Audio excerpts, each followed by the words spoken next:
Hello friends, welcome back to my channel. അപ്പോൾ ഇന്നത്തെ വീഡിയോയിലൂടെ ഞാൻ നിങ്ങളോട് ഷെയർ ചെയ്യാൻ പോകുന്നത് റീസെൻ്റ് ആയിട്ട് കുറേ പേര് എന്നോട് ചോദിക്കുന്ന ഒരു മെയിൻ ഡൗട്ടാണ്, ഗ്യാപ്പ് അയർലൻഡിൽ ഒരു പ്രശ്നമാണോ? ഞാൻ ഇത് റിലേറ്റഡ് ആയിട്ട് ഓൾറെഡി ഒരു വീഡിയോ ഡീറ്റെയിൽ ചെയ്തിട്ടുണ്ട്. സ്റ്റിൽ അതിന് താഴെ വീണ്ടും കുറേ ഡൗട്ട്സ് വരുന്നുണ്ട്. അപ്പോൾ അതൊക്കെ ഒന്ന് ക്ലിയർ ആക്കി പോകാം എന്ന് ഞാൻ വിചാരിക്കുന്നു ഈ വീഡിയോയിലൂടെ. അപ്പോൾ നമുക്ക് സ്ട്രെയിറ്റ് വീഡിയോയിലേക്ക് പോകാം.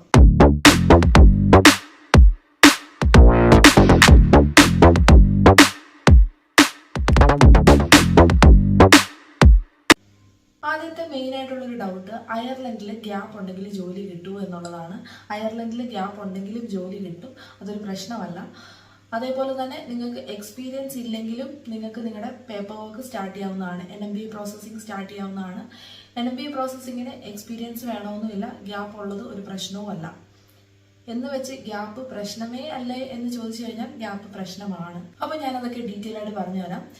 നിങ്ങൾ NMBA പ്രോസസ്സിങ്ങിന് അപ്ലൈ ചെയ്യുമ്പോൾ നിങ്ങൾക്ക് DL വരെ നിങ്ങൾക്ക് എക്സ്പീരിയൻസ് ഇല്ലാത്തതും ഒരു പ്രശ്നമല്ല, അതല്ലാതെ ഗ്യാപ്പ് ഉള്ളതും ഒരു പ്രശ്നമല്ല. നിങ്ങൾ പ്രോസസ്സിങ് ചെയ്യുമ്പോൾ തന്നെ അതിൽ അവർ ചോദിക്കുന്നുണ്ട് എത്ര വർഷത്തെ ഗ്യാപ്പ് ഉണ്ട് എന്നൊരു ഏരിയ ഉണ്ട്. നിങ്ങൾക്ക് ഗ്യാപ്പ് ഉണ്ടെങ്കിൽ അവിടെ നിങ്ങൾക്ക് ഫില്ല് ചെയ്യാം ഏത് വർഷം തൊട്ട് ഏത് വർഷം വരെ ഗ്യാപ്പ് ഉണ്ട്, ആ ഗ്യാപ്പിൻ്റെ ഇടയ്ക്ക് എന്താണ് സംഭവിച്ചത്, ആ ഒരു റീസണും കൂടെ വേണം. ആ റീസൺ വാലിഡ് ആണെങ്കിൽ അവർക്ക് നിങ്ങളുടെ ഗ്യാപ്പ് ഒരു പ്രശ്നമല്ല, നിങ്ങളുടെ പേപ്പർ വർക്ക് മുന്നോട്ട് അവർ ഫോർവേഡ് ചെയ്യും. പിന്നെ പ്രശ്നം വരുന്നത് DL കിട്ടി ഇന്റർവ്യൂവിന് നിങ്ങൾ ശ്രമിക്കുമ്പോഴാണ്. ചിലർ DLന് മുന്നേ ഇന്റർവ്യൂവിന് അപ്ലൈ ചെയ്യും, പക്ഷേ ചിലർ DL കിട്ടി കഴിഞ്ഞാണ് ഇന്റർവ്യൂവിന് അപ്ലൈ ചെയ്യുന്നത്. അപ്പോൾ DL ഇങ്ങനെയുള്ളവർ കൂടുതലും DL കിട്ടിയിട്ട് ഇന്റർവ്യൂവിന് അപ്ലൈ ചെയ്യുന്നതായിരിക്കും നല്ലത്. കാരണം കുറച്ചുകൂടി ഒരു പവർ നിങ്ങൾക്ക് കിട്ടാൻ ചാൻസ് കൂടുതൽ DL കിട്ടിയിട്ട് ഇന്റർവ്യൂവിന് അപ്ലൈ ചെയ്യുന്നതായിരിക്കും. അപ്പോൾ ചിലർ ചോദിക്കാറുണ്ട്, എനിക്ക് 5 വർഷം എക്സ്പീരിയൻസ് ഉണ്ട്, പിന്നെ 10 വർഷം ഗ്യാപ്പാണ്, പിന്നെ ഒരു 3 വർഷം എക്സ്പീരിയൻസ് ഉണ്ട്. അപ്പോൾ നിങ്ങൾക്ക് ഒരു ഗ്യാപ്പ് കഴിഞ്ഞിട്ടൊരു 3 to 5 years ഒക്കെ എക്സ്പീരിയൻസ് ഉണ്ടെങ്കിൽ നിങ്ങൾക്ക് അത്രയും പ്രശ്നമില്ല, നിങ്ങൾ സേഫ് ആണ്. കാരണം കൂടുതലും ഹോസ്പിറ്റൽസിൽ ചോദിക്കുന്നത് റീസൺ 3 to 5 years എക്സ്പീരിയൻസ് ആണ്. അപ്പോൾ അതുണ്ടെങ്കിൽ വലിയ കുഴപ്പമില്ല. അപ്പോൾ അതില്ലാത്ത ചിലരുണ്ട്. ചിലർ പറയും ഞാൻ 5 year വർക്ക് ചെയ്തു അല്ലെങ്കിൽ 3 year വർക്ക് ചെയ്തു, അത് കഴിഞ്ഞിട്ടൊരു 3-4 years ഗ്യാപ്പ് ഉണ്ട്, ഞാൻ ഇപ്പോഴും വർക്ക് ചെയ്തുകൊണ്ടിരിക്കുകയാണ്. അപ്പോൾ അങ്ങനെ വർക്ക് ചെയ്തുകൊണ്ടിരിക്കുന്നിടത്ത് നിങ്ങൾക്ക് സ്റ്റിൽ വർക്കിംഗ് എക്സ്പീരിയൻസ് കിട്ടുന്ന സ്ഥലമാണോ നിങ്ങൾ ചോദിക്കുമ്പോഴത്തേക്ക് അപ്പം തന്നെ അവരൊരു എക്സ്പീരിയൻസ് സർട്ടിഫിക്കറ്റ് എഴുതി തരുമോ സ്റ്റിൽ വർക്കിംഗ് എന്ന് പറഞ്ഞുകൊണ്ട്. അങ്ങനെ ഉള്ളിടമാണെങ്കിൽ കുഴപ്പമില്ല. നിങ്ങൾക്ക് ഇന്റർവ്യൂവിന് പോകുമ്പോഴത്തേക്ക് അവരുടെ കയ്യിൽ നിന്ന് അങ്ങനെ ഒരു എക്സ്പീരിയൻസ് സർട്ടിഫിക്കറ്റ് വാങ്ങിച്ചുകൊണ്ട് പോയിട്ട് നിങ്ങൾക്ക് പറയാം ഞാൻ സ്റ്റിൽ വർക്ക് ചെയ്യുന്നുണ്ട്, അതിൻ്റെ എക്സ്പീരിയൻസ് സർട്ടിഫിക്കറ്റും ആ കൂട്ടത്തിൽ വെച്ചിട്ടുണ്ടെന്ന് പറയാം.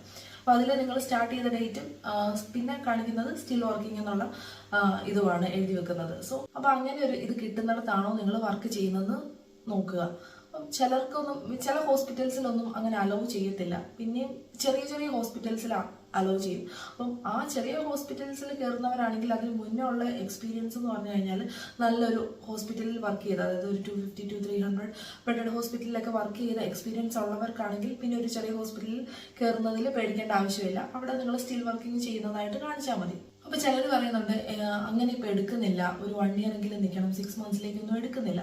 എടുക്കുന്നിടം ഉണ്ട്, അപ്പോൾ നിങ്ങളത് അന്വേഷിച്ച് കണ്ടെത്തുക. ഞാനും അങ്ങനെ ഉള്ളിടത്ത് നിന്നിട്ടുള്ളതാണ്. അപ്പം അവർ സ്റ്റിൽ വർക്കിംഗ് എക്സ്പീരിയൻസ് നമുക്ക് തരും, ആ സർട്ടിഫിക്കറ്റ്. പക്ഷെ നിങ്ങൾക്ക് സാലറി കിട്ടത്തില്ല. ഇപ്പോൾ 6 monthsലേക്ക് നിങ്ങൾ വർക്ക് ചെയ്യുമ്പോഴത്തേക്ക് സാലറി കിട്ടത്തില്ല, കാരണം അവർക്കറിയാം നിങ്ങൾ പോകുന്നവരാണ് എന്നുള്ളത്. അപ്പം നിങ്ങളുടെ മെയിനായിട്ടുള്ള ഫോക്കസ് സാലറി അല്ല, നിങ്ങളുടെ എക്സ്പീരിയൻസ് സർട്ടിഫിക്കറ്റ് ആയിരിക്കണം. നിങ്ങൾ എപ്പം ചോദിച്ചാലും ഒരു എക്സ്പീരിയൻസ് സർട്ടിഫിക്കറ്റ് അവർ തരണം.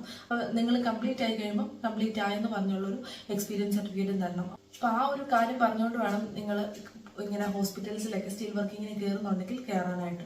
അപ്പോൾ ചിലർക്ക് സാലറി കൊടുക്കുന്ന സ്ഥലം കാണും, ഒട്ടും സാലറി കൊടുക്കാത്തടം കാണും, സാലറിയെ ഇല്ലാത്തടം കാണും. അപ്പം അത് സാലറിക്ക് പ്രയോറിറ്റി കൊടുക്കുന്നവരാണെങ്കിൽ നിങ്ങൾ പിന്നെ സ്റ്റിൽ വർക്കിംഗ് എക്സ്പീരിയൻസ് നോക്കിയിട്ട് കാര്യമില്ല. അപ്പോൾ നമ്മുടെ ഒരു മെയിൻ ലക്ഷ്യം എന്ന് പറയുന്നത് ഇപ്പോൾ അയർലൻഡിൽ എത്തിച്ചേരുകയാണെങ്കിൽ അപ്പോൾ ആ ഒരു 6 monthsലേക്കുള്ള ഒരു സാലറി നിങ്ങൾ അധികം കാര്യമാക്കണ്ട. ഞാൻ അങ്ങനെ വർക്ക് ചെയ്തിട്ടുള്ള ആളാണ്. ഞാൻ ആദ്യം വർക്ക് ചെയ്തത് അത്യാവശ്യം നല്ല ബെഡഡ് ആയിട്ടുള്ള ഒരു ഹോസ്പിറ്റലിലാണ്. അത് കഴിഞ്ഞ് ഞാൻ വന്ന് OET എഴുതി, എനിക്കപ്പോൾ ഫസ്റ്റ് അറ്റംപ്റ്റ് കിട്ടി. എന്നാലും ഒരു 3 to 4 months ഗ്യാപ്പ് ഉണ്ടല്ലോ നമ്മൾ ആ പഠിച്ചുകൊണ്ടിരുന്ന സമയവും. അപ്പോൾ അത്രയും ഗ്യാപ്പ് ഉള്ളത് കൊണ്ട് ഞാൻ അതൊരു ഇഷ്യൂ ആകാതിരിക്കാൻ വേണ്ടി ഞാൻ പിന്നെ സ്റ്റിൽ വർക്കിംഗ് എക്സ്പീരിയൻസ് എടുത്തു. അപ്പോൾ എൻ്റെ ഇൻ്റർവ്യൂവിൻ്റെ സമയത്തും ഞാൻ സ്റ്റിൽ വർക്കിംഗ് ആണ്. വലിയ ഒരു ഹോസ്പിറ്റലല്ല, ഒരു നിയർ ബൈ ഹോസ്പിറ്റലാണ്. എന്നാലും അതിന് ബസ്സിൽ കയറി പോകണം. ഒരു ബസ്സിൽ ഒരു 45 minutes ഒക്കെ ഉണ്ട് അങ്ങോട്ട് എത്താനായിട്ട്. പക്ഷെ ആ ഒരു ബസ് ചാർജിന് പോലുമുള്ള ഒരു ക്യാഷ് എനിക്ക് അവിടെ നിന്ന് കിട്ടുന്നില്ലായിരുന്നു. എനിക്ക് വിത്തൗട്ട് സാലറിയാണ് ഞാൻ അവിടെ 6 months വർക്ക് ചെയ്തത്. ഞാൻ എൻ്റെ ഇന്റർവ്യൂവിന്റെ സമയത്ത് എനിക്ക് എക്സ്പീരിയൻസ് സർട്ടിഫിക്കറ്റ് വേണമെന്ന് പറഞ്ഞപ്പോൾ അവർ തന്നു. അത് കഴിഞ്ഞിട്ട് കംപ്ലീറ്റ് ആയപ്പോഴും എനിക്ക് എക്സ്പീരിയൻസ് സർട്ടിഫിക്കറ്റ് തന്നു. ഞാൻ വർക്ക് ചെയ്ത ഏത് ഡിപ്പാർട്ട്മെന്റിലാണോ ആ ഒരു ഡിപ്പാർട്ട്മെന്റിന്റെ കാര്യം പറഞ്ഞോളൂ. ഞാൻ സ്റ്റിൽ വർക്കിംഗ് എടുത്തത് മെഡിക്കൽ സർജിക്കൽ ഡിപ്പാർട്ട്മെന്റിലാണ്. സോ അതിന്റെ രീതിയിലുള്ള എനിക്ക് സർട്ടിഫിക്കറ്റ് കിട്ടി. അതെനിക്ക് ഭയങ്കര എന്താ പറയുക, ഭയങ്കര യൂസ്ഫുൾ ആയി. ഇന്റർവ്യൂവിന്റെ സമയത്തും ഇപ്പോഴും അത് യൂസ്ഫുൾ ആയി. ഇപ്പം ഞാൻ HSC വർക്ക് ചെയ്യുമ്പോഴും ഞാൻ മെഡിക്കൽ വാർഡിലാണ് വർക്ക് ചെയ്യുന്നത്. അപ്പോൾ ആ ഒരു 6 months ഉള്ളെങ്കിലും ആ ഒരു സർട്ടിഫിക്കറ്റിന് അത്രയും വില ഉണ്ട്. അതിന് മുന്നേ വർക്ക് ചെയ്തത് ഞാൻ ഗൈനക്കിലാണ്. അപ്പോൾ ഗൈനക്കിൽ എനിക്ക് ഇവിടെ വർക്ക് ചെയ്യാൻ പറ്റത്തില്ല. വർക്ക് ചെയ്യണമെങ്കിൽ ഞാൻ വീണ്ടും ഒരു 2 year മിഡ്വൈഫറി കോഴ്സ് ചെയ്യണം, ലേബർ റൂമിൽ വർക്ക് ചെയ്യണമെങ്കിൽ. അല്ലെങ്കിൽ എനിക്ക് തോന്നുന്നു OT-യിലൊക്കെ വർക്ക് ചെയ്യാം സ്റ്റാഫ് നേഴ്സായിട്ട്. പക്ഷെ എനിക്ക് അതിന് OT-യിൽ അങ്ങനെ വർക്ക് ചെയ്യാൻ താല്പര്യമില്ല. വർക്ക് ചെയ്യുവാണെങ്കിൽ ലേബർ റൂമിൽ വർക്ക് ചെയ്യണം, ഇല്ലെങ്കിൽ മെഡിക്കൽ നോക്കാം എന്നുള്ളൊരു രീതിയായിരുന്നു. അതുകൊണ്ടാണ് ഇന്നെ ഒരു 2 year കൂടി ഇവിടെ വന്നിട്ട് മിഡ്വൈഫറി കോഴ്സ് എന്ന് പറഞ്ഞ് പഠിക്കണ്ടല്ലോ. സോ അതുകൊണ്ട് ഞാൻ മെഡിക്കൽ വാർഡ് ചൂസ് ചെയ്തു. അപ്പോൾ അതിന് എനിക്ക് ഹെൽപ്പ് ചെയ്തത് ഈ ഒരു സ്റ്റിൽ വർക്കിംഗ് എക്സ്പീരിയൻസ് ആണ്. അപ്പം സ്റ്റിൽ വർക്കിംഗ് എക്സ്പീരിയൻസിന് വലിയ വാല്യൂ ഇല്ല എന്ന് നിങ്ങൾ കരുതരുത്, അതിന് നല്ല വാല്യൂ ഉണ്ട്. കാരണം അത് നമ്മുടെ ലേറ്റസ്റ്റ് ആയിട്ടുള്ള ഒരു വർക്കിംഗ് എക്സ്പീരിയൻസ് ആണ്. അപ്പം നിങ്ങൾക്ക് ഇന്റർവ്യൂവിനായാലും ക്വസ്റ്റ്യൻസ് വരുമ്പോഴത്തേക്ക് നിങ്ങൾ സ്റ്റിൽ വർക്കിംഗ് ചെയ്യുന്നുണ്ടെങ്കിൽ ആ ഒരു എക്സ്പീരിയൻസ് വെച്ചും അവർ ക്വസ്റ്റ്യൻസ് ചോദിക്കും. അപ്പോൾ ഏകദേശം നിങ്ങൾക്ക് ഒരു ഐഡിയ കിട്ടിയെന്ന് ഞാൻ വിശ്വസിക്കുന്നു. ഇനി എന്തെങ്കിലുമൊക്കെ ഡൗട്ട്സ് ഇത് റിലേറ്റഡ് ആയിട്ടുണ്ടെങ്കിൽ നിങ്ങൾക്ക് കമന്റ് ബോക്സിൽ കമന്റ് ചെയ്യാം, ഞാൻ ആൻസർ തരുന്നതായിരിക്കും. അപ്പോൾ അത്രയേ ഉള്ളൂ ഇന്നത്തെ വീഡിയോ. യൂസ്ഫുൾ ആയെന്ന് വിശ്വസിക്കുന്നു. ഇന്നത്തെ വീഡിയോ യൂസ്ഫുൾ ആയെങ്കിൽ വീഡിയോ ലൈക്ക് ചെയ്യാനും ഷെയർ ചെയ്യാനും കമന്റ് ചെയ്യാനും ഒപ്പം സബ്സ്ക്രൈബ് ചെയ്യാനും മറക്കരുത്. മറ്റൊരു യൂസ്ഫുൾ വീഡിയോ ആയിട്ട് കാണുന്നവരെ ബൈ ബൈ.